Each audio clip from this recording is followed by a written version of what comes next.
നോക്കാം. Suppose we want to see the details according to their monthly family income. If we have to obtain the result from the highest income to the lowest. എന്താ വേണ്ടത്? ഇനി നമ്മൾ ചെയ്യാൻ പോണത് കുട്ടികളുടെ family ഇൻകത്തിനെ base ചെയ്തിട്ടുള്ള sorting ആണ്. ഫാമിലി ഇൻകം എന്തായിരിക്കണം? ഹയസ്റ്റ് ഇൻകത്തിൽ നിന്ന് ലോവസ്റ്റ് ഇൻകത്തിലേക്ക് വരുന്ന രീതിയിലായിരിക്കണം കുട്ടികളുടെ ഡീറ്റെയിൽസ് വേണ്ടത്. അപ്പോൾ നമുക്ക് എന്തെഴുതാം? ക്വറി 9.23 നോക്കുക. Select star from student, order by F income DESC. Order by എന്ന് പറഞ്ഞിട്ട് ഏത് കോളമാണ് ഓർഡർ ചെയ്യേണ്ടതെന്ന് പറയാം. Order by F income. എങ്ങനെയാണ് ഓർഡർ ചെയ്യേണ്ടത്?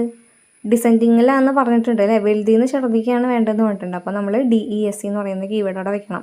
ഇൻ കേസ് DESC അവിടെ വെച്ചില്ലെങ്കിൽ ചെറുതിൽ നിന്ന് വലുതിലേക്കുള്ള ഹയസ്റ്റ് വാല്യൂ ചെറുതിൽ നിന്ന് വലുതിലേക്കുള്ള ഫാമിലി ഇൻകം ആയിട്ടായിരിക്കും നമുക്ക് കാണാൻ പറ്റുക. അപ്പോൾ DESC വെച്ച് കഴിഞ്ഞാൽ ഫാമിലി ഇൻകത്തിൻ്റെ കോളം ഹയസ്റ്റ് ടു ലോവസ്റ്റിലേക്ക് ആയിട്ട് കാണാൻ പറ്റും. അപ്പോൾ അതിൻ്റേതായിട്ടുള്ള രീതിക്കായിരിക്കും കുട്ടികളുടെ പേരുകളും ഡീറ്റെയിൽസൊക്കെ ഡിസ്പ്ലേ ചെയ്യുക. അപ്പോൾ ആദ്യം നോക്കുമ്പോൾ ഫാമിലി ഇൻകം ഫിഗർ 9.17 ടേബിളിൽ തന്നിട്ടുണ്ട്. ഫാമിലി ഇൻകം ഫസ്റ്റ് വന്നെടുക്കുന്നത് 52,000 ആണ്. അത് നിവേദിതയുടെയാണ്. പിന്നെ വരുന്നത് 45,000 അത് ഭരത്തിൻ്റെയാണ്. 35,000 നൈക്കിൻ്റെയാണ്. അപ്പോൾ അങ്ങനെ ഹയസ്റ്റിൽ നിന്ന് ലോവസ്റ്റിലേക്ക് വരും. പിന്നെ നൾ വാല്യൂസ് ഉണ്ടെങ്കിൽ അതും അവിടെ പ്രിൻ്റ് ചെയ്യും.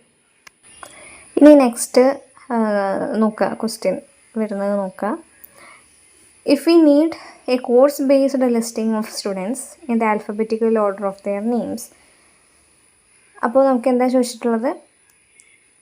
കോഴ്സ് ബേസ്ഡ് ലിസ്റ്റിംഗ് ആണ് വേണ്ടത്. കോഴ്സിനെയും ഓർഡർ ചെയ്യണം, അതുപോലെ തന്നെ ആൽഫബറ്റിക്കൽ ഓർഡറായിട്ട് കുട്ടികളുടെ നെയിമും. അപ്പോൾ രണ്ട് സോർട്ടിങ് അവിടെ ഉണ്ട്. കുട്ടികളുടെ നെയിമും വേണം, അതുപോലെ തന്നെ കോഴ്സ് ബേസ്ഡുമായിട്ടും വേണം.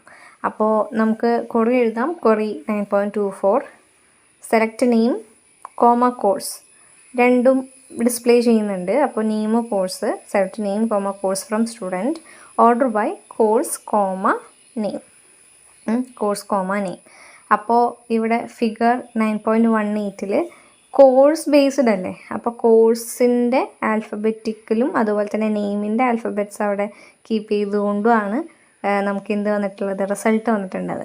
അതായത് ക്വസ്റ്റ്യൻ എന്ന് പറയുന്നത് കോഴ്സ് ബേസ്ഡ് ലിസ്റ്റിംഗ് ആണ്, പ്ലസ് നെയിമും സോർട്ട് ചെയ്യുന്നുണ്ട്. അപ്പോൾ പ്രിഫറൻസ് അവിടെ ആദ്യം കൊടുക്കുന്നത് കോഴ്സിനാണ്. രണ്ടെണ്ണം നമുക്ക് സോർട്ട് ചെയ്യാനുണ്ട് അല്ലേ? അപ്പോൾ ഓർഡർ ബൈ എന്ന് എഴുതിയിട്ട് നമ്മൾ കോഴ്സ് കോമ നെയിം എന്ന് എഴുതിയിട്ടുണ്ട്. അപ്പോൾ കോഴ്സിനാണ് അവിടെ ഏറ്റവും കൂടുതൽ പ്രാധാന്യമുള്ളത്. അപ്പോൾ ഇവിടെ ഫിഗർ 9.18 അതിൻ്റെ റിസൾട്ടായിട്ട് വന്നിട്ടുള്ളത് നോക്കുക. കോഴ്സിനെ നമ്മൾ ഓർഡർ ചെയ്യുന്ന സമയത്ത് കോമേഴ്സ്, ഹ്യൂമാനിറ്റീസ്, സയൻസ്